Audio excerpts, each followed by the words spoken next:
Still confused about which smart plug-in modules that you need to purchase? Today we are going to look at 12 different plug-in modules from 9 different manufacturers. We're going to be looking at the difference between the Z-Wave and the Wi-Fi plug-in modules, and we're going to do a whole bunch of other comparisons. So without further ado, stay tuned.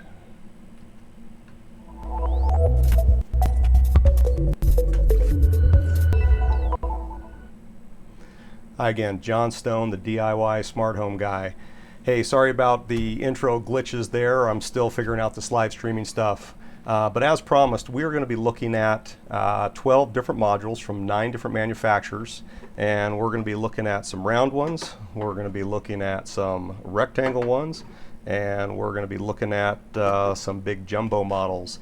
So also, for those of you that are interested, right down here you'll see I've got the ticker for Patreon. I've started up a Patreon channel as well, and some of the excess devices that we cover in my videos will be made available to those people that are supporting me over on Patreon on a first come first served basis.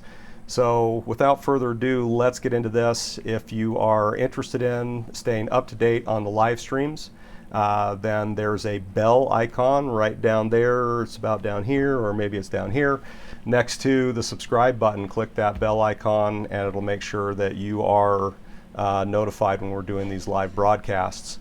So let's get into this. We're going to start off with some of the round plug-in modules here. So let's take a look at this guy and this guy.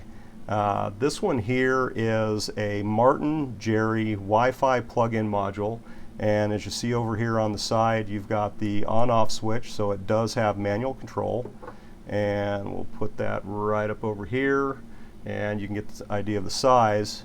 This one here is an E-Tech City Wi-Fi plug-in module, and when you look at the size side by side on that, you can see that this one is a little bit bigger, and it does have a different plug orientation, and it's got this little nub down here on the bottom to accommodate the on-off switch right down there at the bottom. So both of these are fairly nice little Wi-Fi modules. They both come in right around $15. When you look at these, we're going to go and we're going to plug these in back here on the wall, and what you'll see is, starting with the Martin Jerry, this thing will go in pretty nice. And plugged into that top socket there, you can see that we still have access to a little grounded outlet there. Plug that into the bottom, and when it's plugged into that bottom, you're not going to be able to get this really into the top. So unless you're using, something thin like this little USB charger here, then that top outlet you're going to be out of luck on. Likewise, when we go over and look at that E-Tech City module, again, down on the bottom, you're going to have full access to the top here, which is pretty cool. But when you plug this up on the top, that lower outlet is completely blocked off. So you might want to keep that in mind when you're selecting these Wi-Fi modules here. I've tried this to have 2 in here. You can't fit 2 of these over under in the same outlet. And the same goes with that Martin Jerry. And so that is kind of sad, because I like these quite a bit. And one of the things now that I like about this E-Tech City module here is it does have a power monitoring function that you can look at your power consumption. Hey, modern day family man, too bad you can't stay, but thanks for popping in to say hello. This does have power monitoring functions in the app, which is pretty cool. So looking at these, the Martin Jerry, as I said, is about 15 bucks. It's a single outlet. It does provide manual control, best fitted to the bottom socket there. It does block those sockets, and the app for this is called the Smart Life app. It is Alexa compatible, and it does have access through the Smart Life into IFTTT. And because you have access into IFTTT, you can also get it into Stringify, which is pretty cool. The E-Tech City uses an app called VSync, and as I cannot find an IFTTT skill for this, which means if you want to do any advanced flows, you're out of luck there. But it is there is an Alexa skill for it, so that's pretty cool. You can control it through voice. I tried to connect this Martin Jerry here into the VSync app.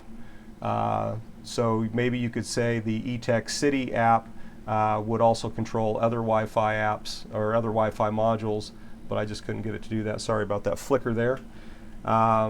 So anyway, these are pretty cool, but let's take a look at the next one here, which is this Voisin here. Hey Jeff, hey John S. Same initials there, love that. So this Voisin here, let's take a look at the Voisin Unplug, and when we compare that to the other ones. So the Voisin, kind of a straight through there, it's going to sit a little bit offset. And when we look at the size of that coming in here, compare that to that eTech City, they're almost as wide as each other, and it's just a little bit thinner. Now this Voisin plug here also has the manual control that sits off to the side here. It's got the on-off indicator on the front, and let's go plug that into the wall. Hey Bozo the Clown, how you doing? Kind of feel like a clown sometimes doing these live videos. Let's get this plugged in.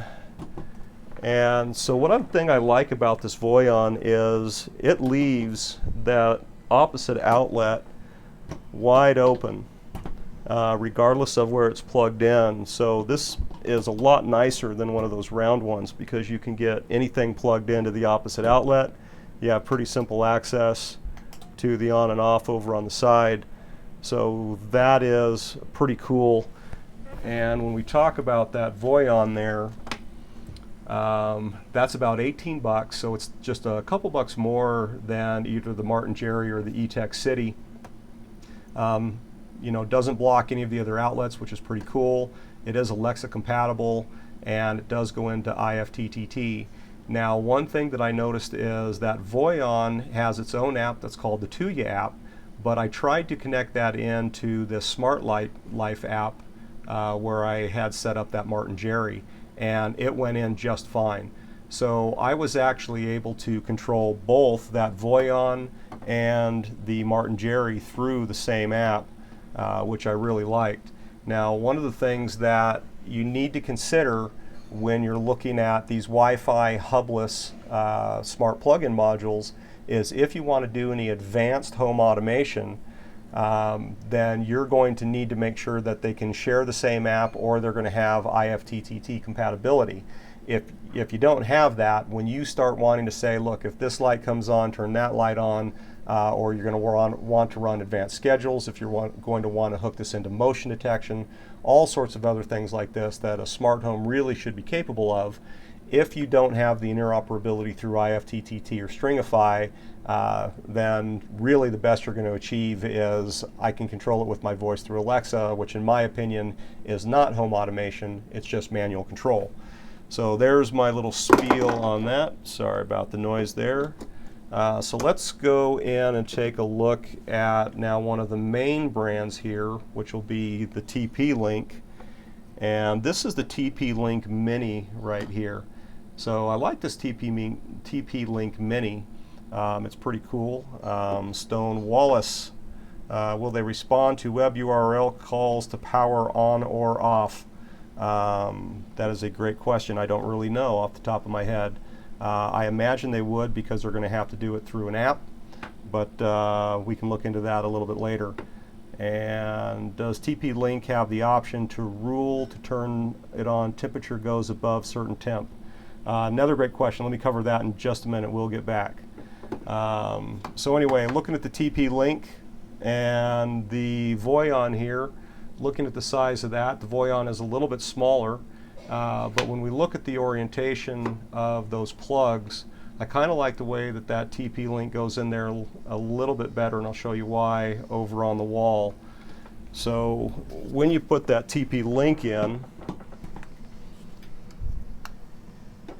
you can get that Voisin in there just fine, and that's not a problem. But that Voisin, because it kind of shoves that outlet up, if you're trying to mix and match these, that Voisin doesn't really go in below it, and that's because of the offset nature of those plugs back there, which is kind of a shame. But the TP-Link there, again, that's a pretty nice, one second. That's a pretty nice plug. What I don't like about it is that Mini is about 30 bucks, so it's almost twice the cost of that Voisin. Now, the Casa app is really nice, but without some serious finagling, I wrote no here. I did find some pretty geeked out ways that you can get this TP-Link connected into IFTTT, but there's no native IFTTT skill or connector that will get it in there, so that was pretty disappointing to me. I am a big fan of the TP-Link stuff, other than you have to stay within that entire Casa suite to get anything done. So again, the mixing and matching, being able to experiment, you're not going to be able to do. Now, TP-Link did a great job on this Mini here, in my opinion. When you take a look at the original TP-Link, this thing is a monster. You know, so looking at the size comparison of those two, this thing is just huge. And putting it back on the wall, you know, there is really no way, if you put that in the top or the bottom, that you're going to make any of the other outlets usable.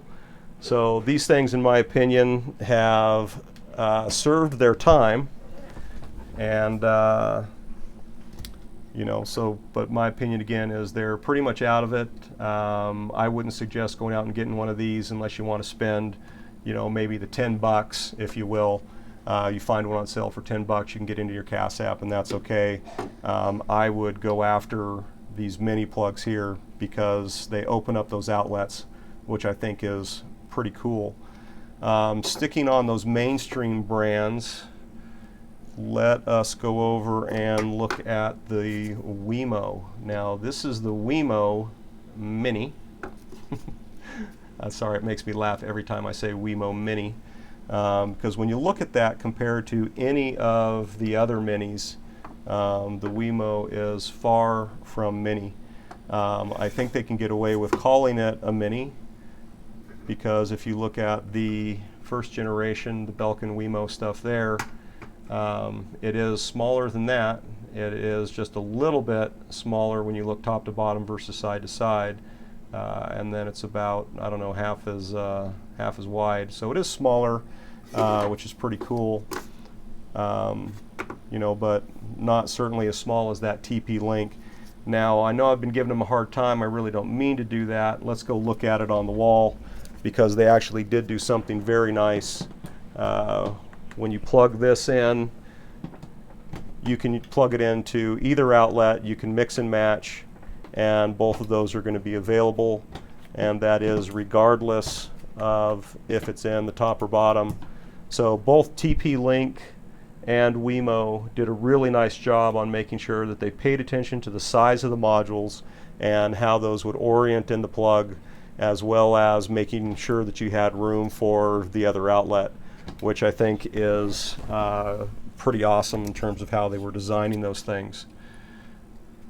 So that is the Wi-Fi plugs, and again, I like the Wi-Fi plugs. I actually have Wi-Fi plugs. Most of my house is Z-Wave and Zigbee, and I run it through a Wink Hub 2. I also have a SmartThings hub that I use in very limited circumstances. Mostly it's just for testing things on this channel. But the Wi-Fi plugs might surprise you. One of the ways that I use a Wi-Fi plug is I plug my Wink Hub 2 into a Wi-Fi smart module. And the reason I do that is if I'm away from the home or I'm in another room and I need to reset that Wink Hub, I can do it using the Wi-Fi module. If I tried to use a Z-Wave module, obviously as soon as I turn it off, there's no way to turn it back on. So having the independent control through a Wi-Fi module is pretty good. Yeah, Bozo, I did say Wemo Mini. I always make a joke that the Wemo ain't we no mo, but that's just me being bad-humored guy, the DIY bad-humored guy. So yeah, I do use Wi-Fi plug-in modules. I have a couple of the iHome ISP8s, which we'll go through in a little bit. But you can find ways that you can mix and match these things. By no means am I against the Wi-Fi smart home stuff. I just prefer the Z-Wave and Zigbee to have that coordinated through the hub. You will see in one of my videos, which is how to start your smart home part 1, where I do advocate very strongly the use of the hub. All right, so let's go back over to the grid real quick again. When you look at the price of the TP-Links and the Wemos, they're 30, 35 bucks.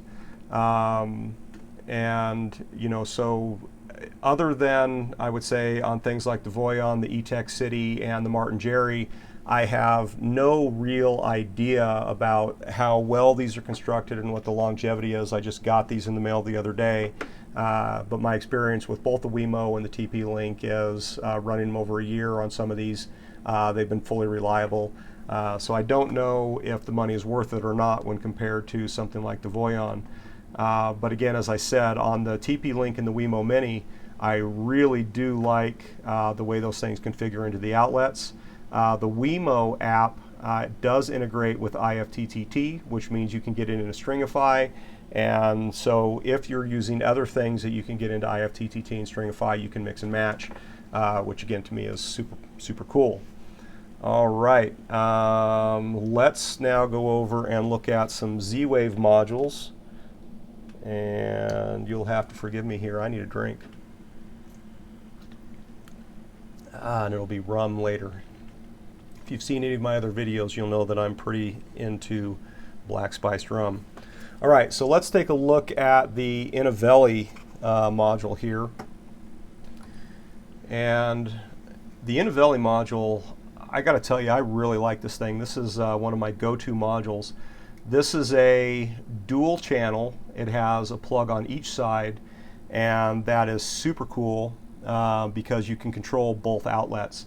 Now typically where I'll use this is in my studio here, and I'll have it to control the studio lights, but I do use it in other places in my house. This is an older version here.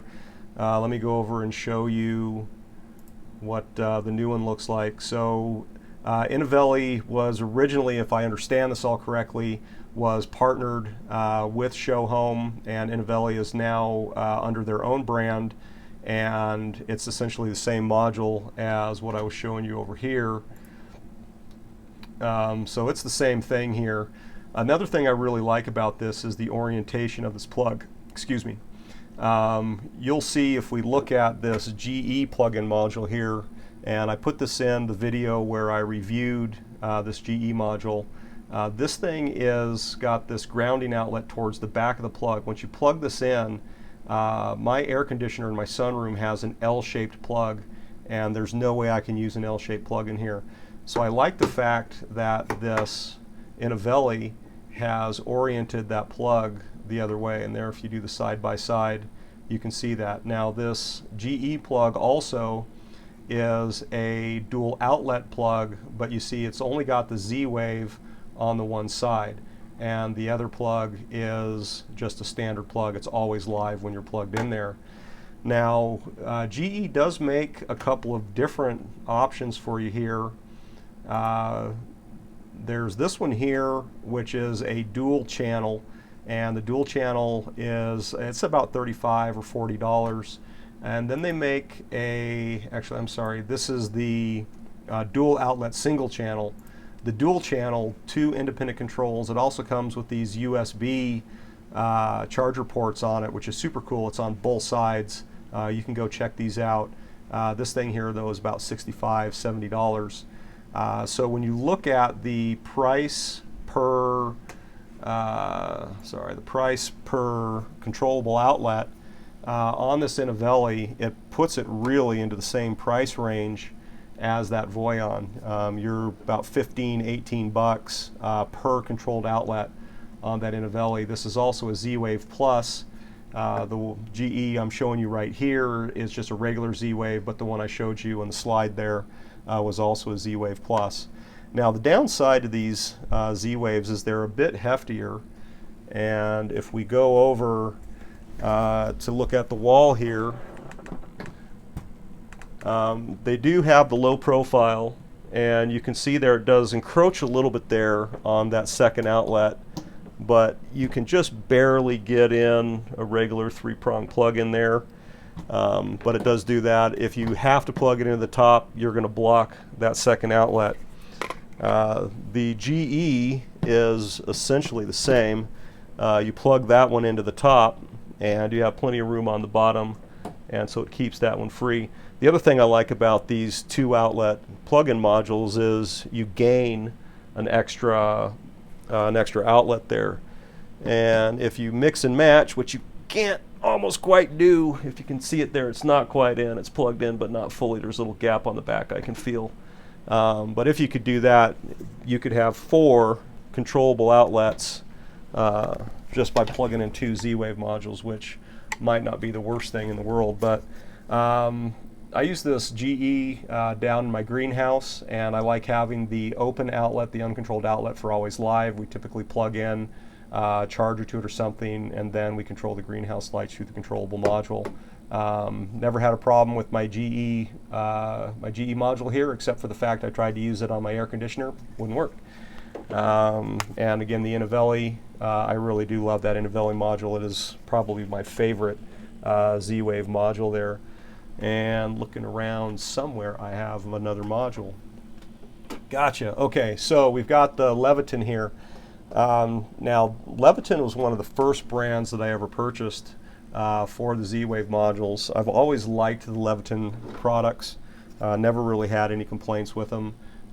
Seem to be very reliable. This is a dimmer module right here. They do make an appliance module, and I also did a video about this, and there's a link in the description below about that as well.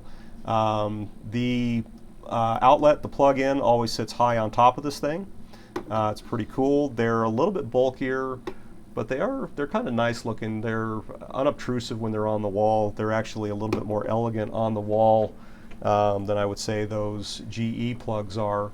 It's not that the GE's obnoxious by any means, but I put this up here so you can see you got this manual control button right here on the front. Now there's an indicator light on the Levitan modules. The bummer is this does push in. This is really only a reset.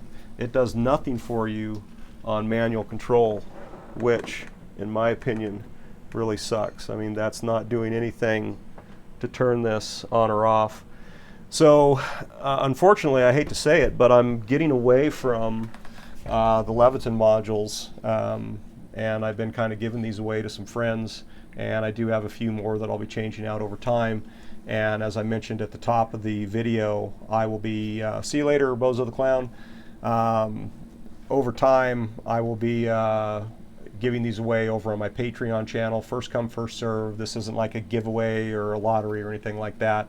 I'll be posting up to patrons that are supporting the channel and allowing them to have access to some of these devices over here. So, Bozo the Clown, love your videos. Thanks. Go check out Patreon if you love them that much. Just kidding, just kidding, just kidding, just kidding. Joke. All right, so that's the Levitan. Again, the Levitans are very reliable. I have no problems at all with the Levitan devices in terms of reliability or anything like that. But you know, at the end of the day, that lack of manual control has kind of been a deal killer for me. So I've been sticking more with the Innovellis and the GEs at this point. So coming back over here, let's take a look at our little grid here. We talked about the GE single channel, dual channel. As I said, that dual channel I showed you is about 65 bucks. I think you might be able to find it cheaper. 2 plugs. Now all these Z-Wave modules that I just talked about do require a hub, like a Wink Hub or a Smart Things or a Vera. And I know that there's a lot of people that are trying to go Wi-Fi because they don't want the extra expense of the hub. You can find the hubs go on sale all the time. I still see them sometimes for around 50 bucks. Generally when they're on sale, maybe $79, $80, but I would invest in the hub and try and stick to devices, Wi-Fi or Z-Wave or Zigbee, that are going to allow you to integrate with your smart home hub. It's going to open up so many possibilities for you that it's kind of unreal. And speaking of Wi-Fi plug-in modules that can integrate with a Wink hub, sorry about that, change the camera. Let's go over to that desktop view again. The iHome control, which I did a video with Modern Day Family Man on these not too long ago. There's a link in the description below. This module right here, this is an ISP5. I would suggest going out and getting the ISP8, but this actually connects into the Wink hub. So you can control it. Now it is cloud controlled, but you can control this through your Wink hub, through your robots, through your schedules, and it's pretty cool. The other thing I like about these ISPs is, just like I was showing you on the TP-Links and the Wemos, is they always make sure that you have room for the over-under. It's a pretty nice design there. Never blocks another outlet. It is a single outlet, but you know, it's a really nice plug-in module. So with that, you know, you can get into that ISP 8 or the ISP 5 or the ISP 6. You can integrate that into your Wink hub. And as I was saying, if you want to use a Wi-Fi module to do something like control your Wink hub or your SmartThings hub for resets, you can do that, but you'll also have access to it inside and outside. And again, I just love the footprint of that ISP, that iHome module there when we compare it to the other Wi-Fi modules. So it is deserving, in my opinion, of being called a mini. And almost as much as that Wemo is. But that is that. So let's find ourselves on all the screens here. All right.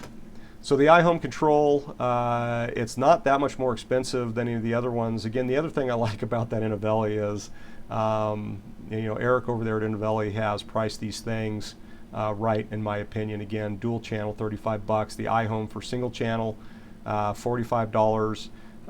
Which, in my opinion, that ain't a bad price, because you can do this into the iHome app. You can get it into IFTTT. You can also get into Wink hub, SmartThings, Apple HomeKit. It's a very versatile for the Wi-Fi plugs. In my opinion, it's the most versatile of all of them. That's the reason why I saved it for the last. So it is pretty cool. You may already covered this, but what is the difference between ISP 5, 6, and 8? I have not covered that in this video. We covered it a little bit in the video that I did with Modern Day Family Man, and I do plan to do a more in-depth review on the ISP series themselves. So you can go check out that other video, but to keep this video from going too long, I'm not going to get into that really right now, but great question.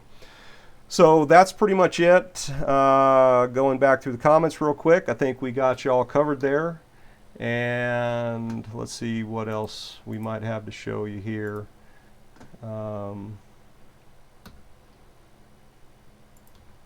So here is the ISP8. One of the only real differences, other than some improved signal strength, blah, blah, blah, wait for the video, is the shape. They are shaped a little bit different. I don't know if you can see the manual control is up here. And this one here is a little more of a sleek design. And your manual control on the ISP8 is over on the side. So that is pretty much that right there. So with that, I hope that was a lot of fun for you. It was certainly a lot of fun for me. I'm going to try and do more of these live videos. Frankly, I think they just cut down on the production time. It makes me more reliable in getting the content out to you. If you want to be notified for these, please go down and click the subscribe and the bell notification, bell icon next to the subscribe, and that'll make sure you get notified when the live broadcast starts. So with that, thanks for watching. Don't forget to subscribe, don't forget to click like, and over here there's a couple of other videos that you might enjoy. Check out the Patreon channel. It's Patreon/DIY Smart Home Guy. And thanks to all of you that are already following me over on Facebook and Twitter. Until next time, cheers.